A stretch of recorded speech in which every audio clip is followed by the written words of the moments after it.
Selamat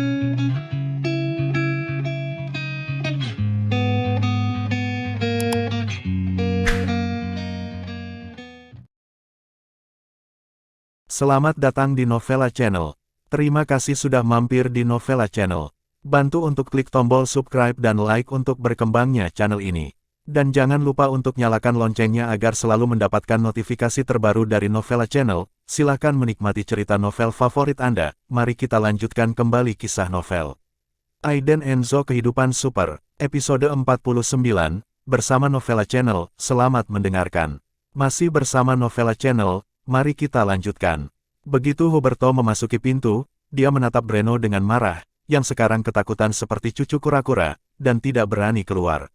Ketua, jika Anda memiliki sesuatu untuk dilakukan, hubungi saya langsung.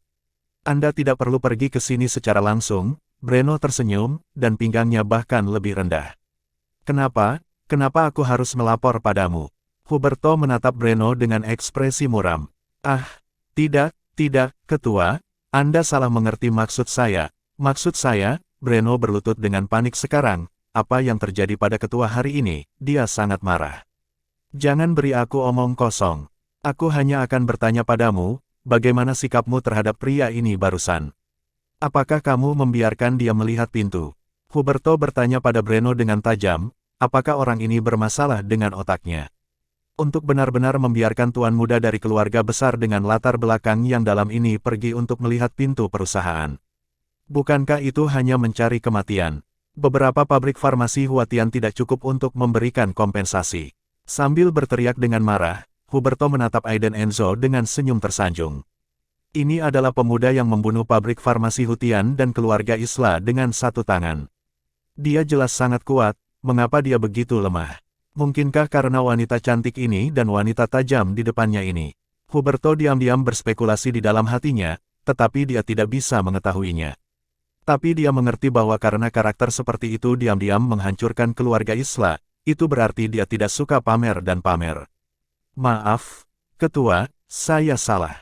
Breno juga tidak berani mengeluarkan kata-kata, keringat dingin di dahinya. Huberto memelototi Breno dengan ganas, ingin menendangnya dengan satu kaki. Jika dia menyinggung karakter ini, dia akan mati tanpa mengetahui caranya. Melihat ekspresi bingung Aiden Enzo, Huberto menghela nafas lega. Tuan, maaf, saya tidak mendisiplinkan Anda dengan baik, dan bawahan ini menyinggung Anda. Huberto terlihat seperti pelayan yang menyanjung, membungkuk dan berlutut, sangat hormat. Semua orang tercengang. Huberto, ketua pabrik farmasi Huatian. Sekarang, dia benar-benar berbicara dengan hormat kepada Aiden Enzo yang lemah ini. Apa yang terjadi? Mata Geraldine Sol membelalak, mengungkapkan ketidakpahamannya. Aiden Enzo juga terlihat bingung, dia sama sekali tidak mengenal Huberto. Melihat Aiden Enzo sedikit mengernyit, jantung Huberto berdetak kencang, dia buru-buru menoleh dan memarahi Breno, kemarilah dan minta maaf kepada pria ini. Apa yang kamu bicarakan? Minta maaf untuk omong kosong ini. Breno tercengang, dan dia tidak mau. Lagi pula, dia adalah manajer umum urusan pribadi. Memalukan untuk meminta maaf kepada orang malang ini. Direktur Huberto, kamu tahu, aku adalah manajer SDM perusahaan, dan aku tidak melakukan kesalahan apapun. Orang miskin seperti dia hanya bisa menjadi penjaga. Breno menjelaskan dengan gigi terkatup. Terkunci. Huberto langsung menamparkan wajah Breno dengan marah. Mata babi itu melebar dan dia tidak berani berbicara. Apakah kamu tidak akan meminta maaf? Tidak apa-apa, maka kamu akan dipecat sekarang. Huberto benar-benar marah, tidakkah Breno tahu bagaimana melihatnya? Pada saat ini, Breno benar-benar diam. Dia segera berlari ke arah Aiden Enzo, membungkuk dan meminta maaf, Tuan Enzo, maaf, saya salah, saya seharusnya tidak mempermalukan Anda. Sebaliknya, dia sangat prihatin dengan Huberto ini sekarang, orang ini sepertinya tahu sesuatu. Ketika Huberto melihat Aiden Enzo menatapnya, jantungnya berdetak kencang, dan dia langsung panik. Apa artinya ini? Tidak menerima permintaan maaf. Dipahami, Breno, kamu telah dipecat. Mulai sekarang, kamu bukan lagi manajer Departemen SDM Huatian. Keluar, kata Huberto dingin, melambaikan tangannya tanpa suara, memberi isyarat kepada Breno untuk berguling dan keluar. Breno benar-benar panik saat ini, dia berlutut di tanah dengan bunyi gedebuk, menarik celana Huberto, dan memohon belas kasihan, Direktur Huberto, aku salah, tolong maafkan aku kali ini. Namun, Huberto menatap Breno acuh tak acuh, menyuruh keamanan menyeretnya keluar. Breno meratap dan menangis, membenci Francisco Ferris sampai mati di dalam hatinya, dengan siapa dia mengacau, dialah yang harus disalahkan. Di sini, Francisco Ferris juga sedikit mengernyit, dan menatap Aiden Enzo dengan hati-hati. Orang ini tampak agak tidak biasa. Namun, dia tidak melihat sesuatu yang aneh pada Aiden Enzo. Apakah itu ilusi saya sendiri? Tuan Enzo, apakah Anda puas dengan hukuman ini? Tanya Huberto dengan senyum naif. Tidak apa-apa, Aiden Enzo mengangguk. Huberto menghela nafas lega, mengerutkan kening, melirik Francisco Ferris, dan kemudian berkata kepada Aiden Enzo, Tuan Enzo, jika Anda merasa nyaman, ayo pergi dan bicara. Aiden Enzo mengikuti Huberto dan menyingkir. Halo, Tuan Enzo, ini kartu nama saya. Saya telah menemukan beberapa informasi tentang pabrik farmasi Hutian, kata Huberto langsung ke intinya, dan tidak bermaksud menyembunyikannya. Ketika Aiden Enzo mendengarnya, dia mengerti, mengangguk dan bertanya, apa yang kamu inginkan dariku? Ketika Huberto mendengarnya, dia hampir berteriak kegirangan, dan berkata, Tuan Enzo, Anda salah paham, saya hanya ingin mengenal Tuan Enzo. Aiden Enzo tersenyum dan berkata, oke, saya telah menerima kartu nama, dan saya akan datang kepada Anda jika saya membutuhkan sesuatu. Ya, tentu saja, jika Anda memiliki sesuatu untuk dilakukan, Anda juga dapat datang kepada saya, Anda sangat baik. Mendengar pujian Aiden Enzo, Huberto mengangguk dan membungkuk dengan tergesa-gesa seolah-olah dia sudah makan madu. Segera, beberapa orang meninggalkan gedung pabrik farmasi Hutian. Setelah meninggalkan pintu, Vivian Low menarik Aiden Enzo dengan rasa ingin tahu dan bertanya, apakah Anda kenal ketua pabrik farmasi Hutian? Aiden Enzo menggelengkan kepalanya dan berkata, saya tidak kenal. Apalagi yang ingin ditanyakan Vivian Low, dia mendesak, apa yang kamu lakukan, cepat masuk ke mobil. Vivian Low tidak bertanya lagi, dan masuk ke dalam mobil. Tepat ketika Aiden Enzo hendak masuk ke dalam mobil, Francisco Ferris memberi isyarat kepada Aiden Enzo, yang berkata kepada Vivian Low, Vivian, tunggu sebentar, saya akan merokok. Vivian Low mengangguk, sementara Geraldine Sol mengutuk, aku akan merokok kamu sampai mati. Aiden Enzo tidak mengatakan apa-apa, dan mengikuti Francisco Ferris ke taman kecil di sebelahnya. Di depan Vivian Low, Francisco Ferris bersikap baik, tetapi tidak ada seorang pun di sini, wajahnya langsung tenggelam, dan dia berkata dengan sikap buruk, Aiden Enzo, saya harap Anda meninggalkan Vivian Low, ini saran saya untuk Anda. Aiden Enzo mengerutkan kening, tidak bisa menahan tawa dan berkata, Francisco Ferris, kualifikasi apa yang kamu miliki untuk mengatakan itu? Vivian Low adalah istriku. Kali ini aku kembali untuk membawa Vivian Low ke luar negeri. Kamu seperti kodok yang memakan daging angsa saat bersamanya, kata Francisco Ferris dengan suara yang dalam. Aiden Enzo meletakkan tangannya di saku celananya, dan berkata dengan dingin, Vivian Low memberitahuku, berapa tahun yang lalu itu terjadi, tidak bisakah kamu melupakannya? Sobat, bermurah hati dan terimalah. Oh, omong-omong, ingatkan saya, jangan memprovokasi saya, jika tidak, Anda akan mati dengan menyedihkan.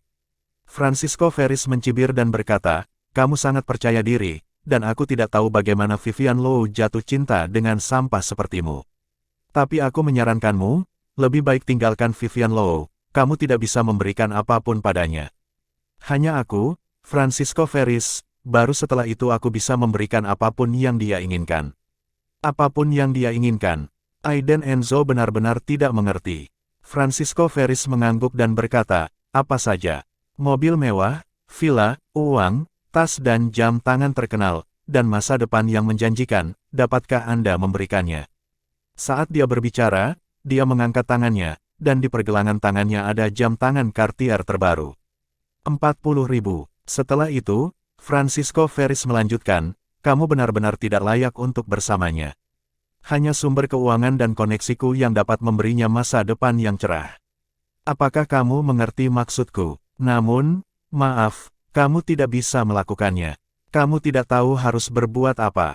Francisco Ferris marah. Namun, Aiden Enzo mengabaikannya sama sekali, menoleh dan pergi. Francisco Ferris menggertakkan giginya dengan marah dan bergumam, oke, aku punya waktu untuk bermain denganmu pelan-pelan. Di sini, di rumah, Vivian Low memasuki kamar tidur. Geraldine Sol dengan marah memarahi Aiden Enzo di ruang tamu sebelum berbalik dan memasuki kamar tidur. Dengan lembut mendorong pintu terbuka, Aiden Enzo melihat Vivian Low berbaring di sisi tempat tidur dan bertanya, "Ada apa?" Vivian Low mendengus pelan, "Tidak apa-apa, hanya sedikit lelah." Aiden Enzo merasa tertekan dan berjalan mendekat, mengambil melepaskan hak tingginya untuknya, dan berkata dengan suara rendah, "Vivian, ini salahku di siang hari, aku seharusnya tidak marah padamu, aku harus mempercayaimu." Sebelum dia selesai berbicara, Vivian Low langsung duduk, dia memeluk Aiden Enzo dengan erat, terisak pelan, "Aiden Enzo, aku mencintaimu, aku sangat mencintaimu, jangan lakukan ini di masa depan. Francisco Ferris dan aku benar-benar tidak ada apa-apa." Aiden Enzo tersenyum, memeluk Vivian Low dengan lembut, dan berkata, "Oke, aku berjanji." Keduanya berpelukan sebentar, saling memandang dan tersenyum. Aiden Enzo menggaruk hidung Vivian Low, dan mengusap wajah cantik itu, tiba-tiba bertanya, "Ngomong-ngomong, apa yang terjadi dengan perusahaan Anda? Saya akan melihat apakah saya dapat membantu." Vivian Low menghela nafas, terlihat sangat cemas, dan berkata, "Anda sepertinya tidak dapat membantu, kami bekerja sama dengan cabang Tangren. Itu sudah dimulai, tetapi sekarang tidak ada pabrik farmasi di kota yang mau bekerja sama dengan kami. Saya mulai bosan, dan saya tidak tahu siapa, bahkan pelanggan lama telah menghentikan kerja sama dengan kami. Sekarang, kami memiliki simpanan. Banyak pesanan telah dilakukan, dan 200 juta telah hilang." Vivian Low tampak sangat cemas. "Uang yang banyak?" Aiden Enzo bertanya. Vivian Low menggelengkan kepalanya dan mengangguk lagi, dan berkata, "Kami harus membayar ganti rugi, setidaknya 600 juta. Kami tidak tahu tentang kerjasama dengan cabang Tangren, dan pihak Direktur Hargo akan mati." Aiden Enzo mengerutkan kening. 1 miliar bukanlah jumlah yang kecil. "Jangan khawatir Vivian, aku akan membantumu menyelesaikannya." Aiden Enzo memegang tangan Vivian Low dan berkata dengan tenang. "Benarkah?" Air mata mengalir di mata Vivian Low, dia sedikit bersemangat dan menantikannya, tetapi setelah memikirkannya, dia berkata, "Oke, terima kasih Aiden Enzo, aku tahu kamu peduli padaku, aku tidak peduli tentang masalah ini." Vivian Low tersenyum pahit. Bahkan jika keluarga Aiden Enzo memiliki sejumlah uang, ini adalah 600 juta ganti rugi, dapatkah itu membantu? Jelas tidak mungkin. Aiden Enzo tahu apa yang Vivian Low khawatirkan dan tidak mengatakan apa-apa. Setelah berbicara dengan Vivian Low sebentar, dia minta diri pergi ke rumah sakit untuk melihat Cheryl, dan kemudian keluar. Begitu dia keluar, Aiden Enzo memanggil Fergie Quinn. "Tuan Quinn." Panggilan itu tersambung. "Tuan, apa perintahmu?" Fergie Quinn tetap hormat seperti biasa. "Anda membantu saya membeli Beacon Pharmaceutical, dan omong-omong, beritahu perusahaan farmasi keluarga untuk bekerja sama dengan Beacon." Masih bersama Novella Channel, mari kita lanjutkan. Fergie Quinn dengan cepat menjawab, "Oke, Tuan Muda, saya akan melakukannya sekarang." Setelah itu, dia menutup telepon, dan pihak Fergie Quinn mulai sibuk dengan kontak. Namun, setelah lebih dari 10 menit, Aiden Enzo masih belum menerima panggilan Fergie Quinn, dan mulai bergumam di dalam hatinya. Fergie Quinn tidak biasa melakukan sesuatu dengan sangat lambat. Tepat ketika dia akan menelepon untuk bertanya, Fergie Quinn sudah menelepon, dengan nada sedikit tidak berdaya, dan berkata, "Tuan Muda, saya tidak bisa membeli Beacon Pharmaceutical." Aiden Enzo terkejut, mengerutkan kening, dan memarahi. "Ada apa? Tidak bisakah kamu menangani Beacon?" "Tuan, Beacon mengganti direktur eksekutifnya setengah bulan yang lalu, dan sekarang dibeli oleh Nona Cynthia Reigo," jawab Fergie Quinn dengan nada khawatir. "Utang cinta Tuan Muda, aku benar-benar tidak bisa menanganinya sendiri." "Cynthia Reigo, kenapa dia membeli Beacon?" Aiden Enzo tertegun, alisnya berkerut, tapi dia mengerti dalam sekejap.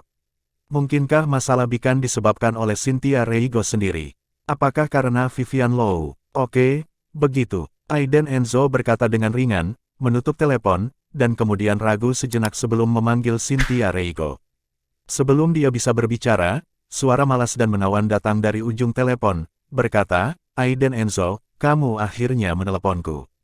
"Cynthia, apa yang kamu coba lakukan? Apakah kamu yang bermasalah dengan Beacon?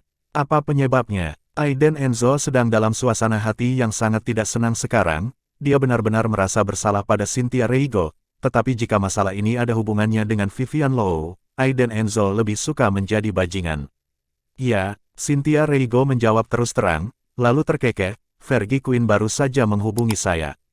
Jika Anda ingin membeli Beacon Pharmaceutical untuk membantu Vivian Low keluar dari kesulitan, maka saya akan mengatakan yang sebenarnya. Kesulitan saat ini adalah Cynthia Reigo menggunakan kekuatan keluarga Reigo untuk beroperasi secara diam-diam. Di seluruh kota, tidak akan ada pabrik farmasi yang bekerja sama dengan Beacon. Siapapun yang berani bekerja sama akan menunggu untuk menghadapi serangan keluarga Reigo. Cynthia Reigo tidak peduli dengan perusahaan farmasi Beacon kecil, dan membelinya hanya untuk menekan dan menyiksa Vivian Low. Hanya untuk bersenang-senang. Begitulah cara orang kaya bermain. Mata Aiden Enzo tiba-tiba menjadi dingin, dia menghela nafas, dan berkata, "Di mana kamu? Mari kita bertemu." "Oke, rumah Teh Si Jun." Setelah Cynthia Reigo selesai berbicara, dia menutup telepon. Setelah itu, wajahnya membeku, tetapi pada saat ini, dia bersemangat. Dia bergegas ke lemari, terus membolak-balik pakaiannya yang mahal dan temperamental, satu persatu. Di depan cermin rias, kenakan dan pergi, dan terus bandingkan mana yang terlihat bagus. Tubuh sempurna, temperamen menawan. Seorang pria akan membungkuk di bawah rok delima Cynthia Reigo. Terlihat bahwa Cynthia Reigo sangat bahagia sekarang, seperti burung oriole, penuh kebahagiaan. "Hei, tunjukkan padaku, bagaimana kalau aku memakai ini?" Cynthia Reigo memandangi dirinya yang sempurna di cermin, berpakaian seperti seorang putri yang lembut. Asisten wanita yang pas terus memberi nasihat dan berkata dengan senyum di wajahnya, "Nona, yang ini sangat cantik. Tuan Aiden Enzo pasti akan menyukainya." Nona Cynthia sudah lama tidak begitu bahagia. Benarkah? Apakah dia akan menyukainya? Cynthia Reigo cemberut, dengan kesedihan samar yang tidak bisa disembunyikan di wajahnya, dia melihat ke kiri dan ke kanan pada kecantikan sempurna di cermin. Jika orang lain ada di sini, rahang mereka akan tercengang. Wanita ini terlalu cantik, terlalu seperti peri. Butuh setengah jam bagi Cynthia Reigo untuk keluar dari hotel dengan gaun biru langit, kacamata hitam, dan dompet LV di tangannya, dan duduk di Bentley putih yang telah disiapkan di depan pintu. Rumah Teh Si Jun. Aiden Enzo datang lebih awal, dan setelah menunggu sekitar 20 menit, dia melihat seorang wanita dengan temperamen supernatural masuk dari pintu. Saat Cynthia Reigo melihat Aiden Enzo, jantung kecilnya berdebar kencang, tetapi dia memaksa dirinya untuk tenang, mengambil langkah anggun, berjalan ke arah Aiden Enzo selangkah demi selangkah, duduk dengan tenang, melepas kacamata hitamnya, dan menatap Aiden Enzo dengan tenang bersamanya. Menunggu lama, Cynthia Reigo bertanya dengan suara tenang. "Sebentar," jawab Aiden Enzo, dan melirik Cynthia Reigo yang berlawanan, dia masih sangat lembut. Meskipun Cynthia Reigo tenang di permukaan, hatinya seperti rusa bertabrakan. Sepasang tangan ramping yang diletakkan di bawah meja menjepit ujung rok dengan erat. "Selama bertahun-tahun, saya belum pernah duduk berhadap-hadapan dengan Aiden Enzo seperti ini.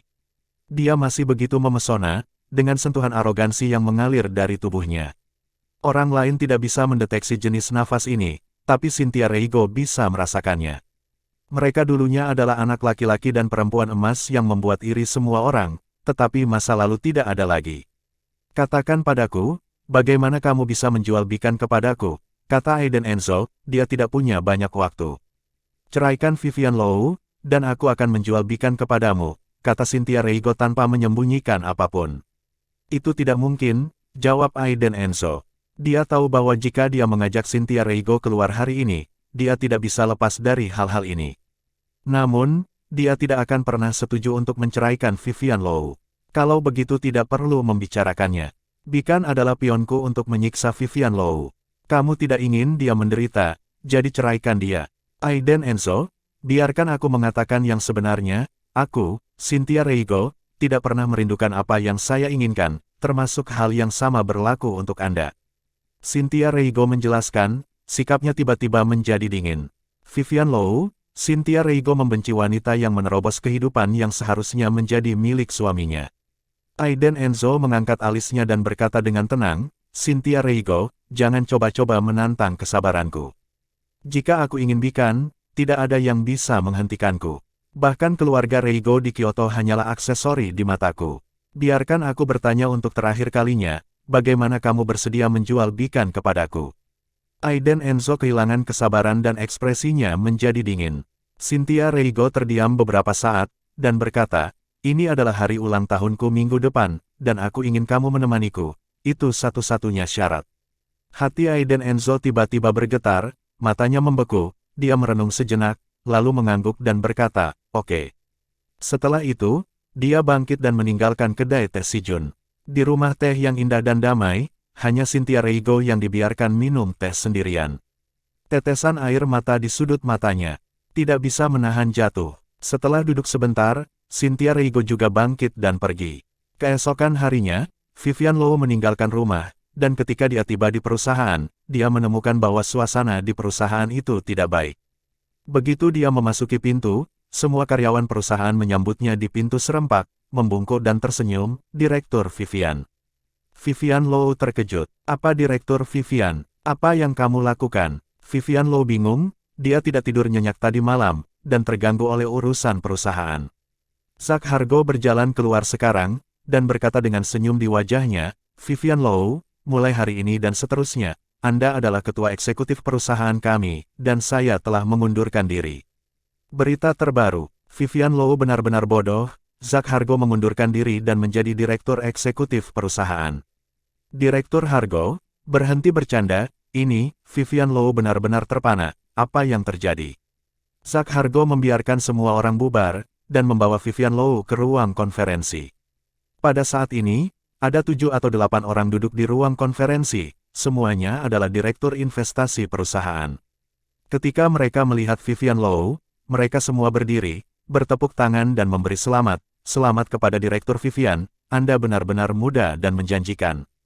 Vivian Low gemetar dan terus mengangguk dan membungkuk untuk menyapa. Dia telah melihat orang-orang ini sebelumnya, ya investor perusahaan semuanya adalah bos besar yang bernilai ratusan juta. Zack Hargo mengeluarkan dokumen itu, menyerahkannya kepada Vivian Low, dan berkata, kami mengadakan pertemuan tadi malam untuk mempelajarinya. Adalah hal terbaik bagi perusahaan untuk menyerahkannya kepada Anda. Ini adalah dokumen ekuitas. Direktur Vivian, Anda sekarang memiliki 60% ekuitas perusahaan, adalah pemegang saham terbesar. Tadi malam, Zack Hargo menerima pesanan Nona Cynthia untuk mentransfer ekuitas perusahaan, dan 60% ekuitas ditransfer ke nama Vivian Low. Tiba-tiba, Vivian Low menjadi direktur eksekutif Bikan Pharmaceutical. Zack Hargo tidak berani bertanya, dia hanya mengikuti, karena semua ekuitasnya telah terjual dan dia telah menghasilkan 400 juta. Sekarang Bikan Pharmaceutical menghadapi dilema yang begitu besar, dan dia juga sangat pusing, juga sangat baik untuk mengambil kesempatan ini untuk menjual saham untuk menghasilkan banyak uang. Melihat tanda tangan direktur pada dokumen itu, Vivian Low benar-benar ketakutan, apakah perusahaan ini menjadi miliknya? Direktur Hargo, apa yang terjadi di sini? Anda tidak bercanda, kan? Vivian Low tidak bodoh, tidak ada kue di langit. Zack Hargo terbatuk dan menjelaskan, Direktur Vivian, sejujurnya, perusahaan berada dalam periode yang sangat sulit sekarang, dan saya telah menjual perusahaan. Ini adalah keputusan bulat Dewan Direksi. Anda akan menjadi direktur eksekutif. Untuk saham, Anda tidak perlu khawatir, jika Bikan dapat bertahan, Anda akan bernilai 1000 kali lebih banyak, dan jika tidak, Anda tidak akan rugi apapun. Setelah mendengar kata-kata Zack Hargo, Vivian Low masih shock. Aset perusahaan setidaknya beberapa ratus juta. Dia masih tidak bisa mencerna apa yang terjadi di pagi hari sampai dia makan siang bersama di siang hari. Terutama duduk di kantor direktur besar ini, Vivian Low tidak bisa mengetahuinya. Haruskah saya memberitahu Aiden Enzo dan keluarganya tentang ini? Mungkinkah Aiden Enzo membantu? Mungkin tidak, bagaimanapun juga, kesulitan perusahaan saat ini terlalu sulit. Pesanan yang terlambat ditambah kerusakan yang dilikuidasi akan melebihi 600 juta. Aiden Enzo sepertinya tidak memiliki energi sebanyak itu. Setelah memikirkannya, Vivian Low memutar nomor Aiden Enzo, merendahkan suaranya, dan berkata sedikit seperti pencuri, Aiden Enzo, izinkan saya memberitahu Anda sesuatu. Saya datang ke sini pagi ini, dan Dewan Direksi perusahaan memutuskan untuk membiarkan saya menjadi direktur. Saya memiliki 60% saham. Saya belum mengetahuinya. Apa yang terjadi? Petik 2. Aiden Enzo sedang dalam perjalanan ke rumah sakit ketika dia mendengar suara lembut Vivian Low dan berkata dengan nada tersenyum, mau tahu Masih bersama Novella Channel, mari kita lanjutkan. Hati Vivian Low bergetar, dan dia bertanya dengan curiga, kamu tahu? Aiden Enzo tersenyum, dan berkata, ya, saya melakukannya, saya membeli perusahaan Anda sekarang adalah direktur eksekutif, senang bukan? Vivian Low tertegun ketika dia mendengar ini, tetapi dia mengangkat alisnya dan berkata dengan genit, oke, terima kasih. Vivian Low tahu bahwa Aiden Enzo suka bercanda. Perusahaan sedang menghadapi kesulitan dan 600 juta yuan saja. Ini bukan sesuatu yang bisa diselesaikan Aiden Enzo dengan meminta bantuan. Lupakan saja, saya sibuk dulu. Apakah Anda pergi melihat ceril hari ini? Vivian Low bertanya. Dalam perjalanan, jawab Aiden Enzo, dia sudah masuk rumah sakit. Dia tahu bahwa Vivian Low tidak mempercayainya. Lupakan saja, aku punya waktu untuk menjelaskannya nanti. Vivian Low bersenandung, mengucapkan beberapa patah kata dan menutup telepon. Duduk, dia memikirkannya, tetapi tidak bisa mengetahuinya. Mungkinkah itu benar-benar Aiden Enzo? Pada saat ini, panggilan telepon Francisco Ferris tiba-tiba masuk, dan dia berkata dengan senyum lembut, Vivian, bagaimana kabarnya bisnis perusahaan? Sudah diselesaikan. Vivian Low terkejut sesaat, lalu tersenyum di sudut mulutnya dan bertanya, apakah ini bantuanmu? Francisco Ferris tersenyum dan berkata, ya, saya meminta bantuan ayah saya. Masalah yang dihadapi perusahaan Anda sekarang tidaklah sederhana. Bagaimana kalau kita bertemu dan berbicara langsung? Vivian Low berpikir sejenak, menyilangkan dadanya dengan satu tangan, dan menjawab, oke, di mana kita bertemu? Francisco Ferris tampak sangat bahagia, dan berkata, aku ada di bawah, lihat ke bawah. Hati Vivian Low bergetar, dan dia mengambil langkah, dengan kaki giok yang ramping dan lurus, gaya terhuyung-huyung, lekuk tubuh yang sempurna, berjalan ke jendela besar dari lantai ke langit-langit, dan melihat ke bawah. Di depan alun-alun di bagian bawah gedung, Francisco Ferris yang tampan dan kaya, di samping Maserati konvertibel putih, dengan mawar merah cerah di kursi belakang, melihat ke atas, tersenyum dan melambai pada dirinya. Setelah dipikir-pikir, Vivian Low turun. Vivian, kamu di sini. Di depan alun-alun, Francisco Ferris tampak tampan dan modis dalam sweater leher rendah putih Armani dan celana linen kasual hitam. Secara khusus, jam tangan Rolex emas di pergelangan tangannya merupakan simbol identitas dan kekayaan. Nafas putra dan saudara laki-laki aristokrat mengalir di sekujur tubuhnya, yang telah menarik perhatian orang yang lewat dan gadis bidadari, dan banyak orang mengelilinginya untuk berfoto. Wow, tampan sekali pria ini. Semuanya mawar, atau roadster. Aku hampir pingsan, tampan sekali, apakah ini lamaran pernikahan? Sekelompok wanita berteriak hampir gila, ekspresi gembira mereka seperti melihat bintang besar. Vivian Low turun dan berjalan menuju Francisco Ferris, dia tidak menyukai apa yang dilakukan pihak lain, itu terlalu berlebihan. Francisco, kenapa kamu? Vivian Low sedikit mengernyit. Francisco Ferris langsung memegang seikat bunga, berjalan menuju Vivian Low, dan berkata, aku memberikannya padamu. Kuharap kamu secantik dan semenarik seikat bunga ini setiap hari. Dia juga menoleh ke samping dan mencium wajah lembut Vivian. Untungnya, Vivian Low dengan cepat berbalik dan mengerutkan kening. Ini tidak baik, saya sudah menikah. Francisco berhenti, tetapi tidak mengatakan apa-apa, sedikit tersenyum, dan berkata, ayo pergi, saya sudah membuat reservasi. Vivian Low secara naluriah ingin menolak, tetapi dia tahu itu tidak sopan untuk melakukannya. Francisco Ferris membuka pintu mobil dengan sopan, dan Vivian Low masuk dan duduk. Mobil harum, cantik, ini menjadi gimmick lengkap dan menyebabkan kegemparan di internet. Dan semua ini kebetulan dilihat oleh Amara Frey yang lewat. Dia tercengang saat itu, bukankah itu Vivian Low? Dia benar-benar masuk ke mobil pria lain. Juga, dia tampan. Tiba-tiba, Amara Frey memikirkannya, matanya menghina, sudut mulutnya sedikit terangkat, dan dia berkata dengan ironis, Vivian Low, aku tidak berharap kamu menjadi wanita yang bermoral, dan kamu akan benar-benar melakukan hal semacam ini di belakang Aiden Enzo. Aiden Enzo menemani Ceril di rumah sakit, menerima video dari Amara Frey. Aiden Enzo melihatnya, wajahnya langsung menjadi gelap. Dia Francisco. Pada saat yang sama, teleponnya berdering, itu adalah panggilan Amara Frey. Aiden Enzo, istrimu berkencan dengan pria lain. Kau kura-kura berambut hijau melakukan pekerjaan dengan baik, ahaha. Dengan penuh sarkasme, Amara Frey kini tertawa terbahak-bahak. Aiden Enzo ini terlalu tidak berguna, istrinya benar-benar berkencan dengan pria lain di belakangnya.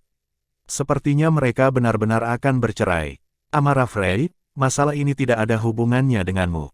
Aku memperingatkanmu, jangan bicara omong kosong padaku, jika tidak, beritahu aku, dan aku pasti tidak akan membiarkanmu pergi, jawab Aiden Enzo dengan keras, dan kemudian menutup telepon. Dia tahu kepribadian Amara Frey, dan dia pasti akan mempublikasikannya. Jika tidak, setelah Aiden Enzo menutup teleponnya, Amara Frey memarahi dengan marah, sialan. Sampah bau, jika Anda tidak membiarkan saya mengatakannya. Berpikir, Amara Frey mengirim video ke grup teman sekelas, dan menambahkan teks, lihat itu. Enzo adalah bajingan yang tidak berguna, dia dikhianati oleh istrinya, hahaha. Tiba-tiba, kelompok teman sekelas ini menjadi hidup, dan semua orang menyaksikan kegembiraan itu. Hariku, apakah ini Vivian Low? Keindahan sekolah saat itu telah menjadi begitu banyak pemujaan uang sekarang. Haha, penampilan kotor malaikat itu masih bunga sekolah, menjijikkan. Ya, Vivian Low seperti ini. Wanita itu hanya menipumu sampah yang malang. Dia dulu melakukan banyak hal menjijikkan di sekolah. Dia secara khusus merampok pacar sahabatnya, yang sepertinya akan membantu banyak uang lagi. Petik 2. Aiden Enzo ini benar-benar menyedihkan, bukan saja dia bodoh, tapi sekarang dia telah diberi topi hijau. Suasana diskusi di seluruh kelompok telah berubah, dan itu telah menjadi konferensi kecaman Vivian Low, dan semua jenis bahan hitam dan rumor telah keluar. Mereka semua dibuat oleh beberapa wanita, cemburu pada Vivian Low. Pada saat yang sama, Aiden Enzo telah menelepon Vivian Low, di mana Anda? Vivian Low dan Francisco Ferris baru saja tiba di restoran, dan dengan sengaja merendahkan suara mereka dan berkata, saya di perusahaan, aku agak sibuk sekarang, aku akan memberitahumu ketika aku kembali. Setelah mengatakan ini, Vivian Low menutup telepon. Francisco Ferris kembali menatap Vivian Low, yang wajahnya memerah, dan bertanya, ada apa? Tidak apa-apa, nomor telepon perusahaan. Vivian Low tersenyum tipis, lalu mengikuti Francisco Ferris ke lantai 2. Aiden Enzo digantung oleh Vivian Low, dan seluruh orang itu tidak sehat. Vivian Low berbohong, istrinya berkencan dengan Francisco Ferris, bagaimana Aiden Enzo bisa tahan? Bagaimanapun, Vivian Low dan Francisco Ferris adalah kekasih sekolah menengah, dan mereka berdua mengatakan bahwa orang yang menikah menantikan saat mereka jatuh cinta di sekolah menengah. Sial, aku sangat ingin menjadi kura-kura berambut hijau. Sebelum dia sempat memikirkannya, Aiden Enzo menelepon Zeran Grus dan bertanya dengan dingin, di mana ipar perempuanmu? Zeran Grus berada di tepi hamparan bunga di depan lantai pertama restoran bertema kekasih, mengenakan kacamata hitam dan topi, mengawasi pergerakan di restoran secara sembunyi-sembunyi. Begitu dia melihat Tuan Enzo menelepon, dia dengan cepat terhubung dan menjawab, Tuan Enzo, saudara ipar ada di restoran bertema kekasih, dan ada seorang pria aneh, apakah Anda perlu saya untuk memukulinya? Tidak, saya akan segera ke sana. Dia menutup telepon dengan dingin dan meninggalkan rumah sakit. Segera, Aiden Enzo datang ke restoran bertema kekasih. Di pintu, dia melihat Zeran Grus dengan pinggang tertekuk dan pantat besar mencuat. Dia naik dan menendangnya, dan bertanya dengan wajah dingin, di mana dia? Zeran Grus tiba-tiba berbalik. Ayo, baru saja akan marah. Ketika dia melihat Tuan Enzo, dia langsung berperilaku seperti anak kucing, naik. Tidak banyak orang di restoran, dan lantai pertama penuh meja biasa. Melirik ke lantai 2, Aiden Enzo hanya ingin naik, tetapi dihentikan oleh kepala pelayan restoran, yang berkata dengan sangat kasar, hei, tunggu, siapa yang menyuruhmu naik? Apakah kamu mengerti aturannya? Aiden Enzo mengangkat alisnya, ditanya, mengapa aku tidak bisa naik? Saya mencari seseorang. Aiden Enzo terlalu malas untuk berbicara omong kosong, mendorong mandor gemuk, dan hendak naik. Mandor gemuk itu juga kesal, jadi dia mendorong Aiden Enzo dengan keras, dan berteriak, berhenti. Ada yang salah denganmu, tidakkah kamu melihat bahwa lantai 2 dipesan oleh tamu VIP? Cepat keluar, kamu sampah, pengemis. Mandor gendut itu berteriak beberapa kali, memanggil seseorang untuk mengusir Aiden Enzo. Aiden Enzo tidak punya waktu untuk mengenal mandor yang memandang rendah orang lain ini, dan dia khawatir Francisco Ferris akan melakukan kesalahan pada Vivian Low, jadi dia langsung bergegas ke lantai 2. Persetan, kamu sedang mencari kematian, bukan? Keluar, mandor gendut itu kesal, dia menyeret Aiden Enzo dan mendorongnya pergi. Minggir, aku mencari Francisco Ferris, kata Aiden Enzo dengan marah. Apakah kamu mencari Tuan Francisco? Hehe, itu benar-benar lucu, dan kamu bahkan tidak melihat kebajikanmu sendiri. Mandor gendut itu mengerutkan bibirnya dan menatap Aiden Enzo dengan dingin. Aku akan mengatakannya lagi, minggir. Aiden Enzo juga marah. Brengsek, berpura-pura menjadi sepertiku, kan? Kamu bahkan tidak melihat di mana ini, kemarilah, usir dia. Mandor gendut itu marah dan memanggil pelayan di restoran. Keempat pelayan itu segera bergegas, memutar lengan Aiden Enzo, dan hendak mengusirnya. Sialan, pengemis, apakah ini tempat pengemis bau sepertimu datang? Dia telah memesan tempat hari ini, jadi tolong buka matamu agar aku bisa melihat. Untuk pengemis bau seperti itu, datanglah yang lain, dan aku akan mematahkan kakinya dan membuangnya. Mandor gendut itu melirik pelayan di restoran, dan berteriak dengan berani. Aiden Enzo sangat marah sekarang, karena dia melihat Vivian Low duduk bersama Francisco Ferris di restoran di lantai 2, berbicara dan tertawa bahagia. Pada saat yang sama, Francisco Ferris juga memperhatikan situasi di sini, bangkit dan berjalan. Aiden Enzo, aku tidak menyangka kamu akan menemukan tempat ini. Francisco Ferris memasukkan tangannya ke dalam saku celananya, berjalan turun dari lantai 2 dengan mencibir, dengan tatapan mencibir dan menghina. Terima kasih sudah mampir di Novela Channel. Bantu untuk klik tombol subscribe dan like-nya untuk berkembangnya channel ini. Novela Channel akan memberikan lebih banyak lagi cerita novel yang lainnya dalam versi audio.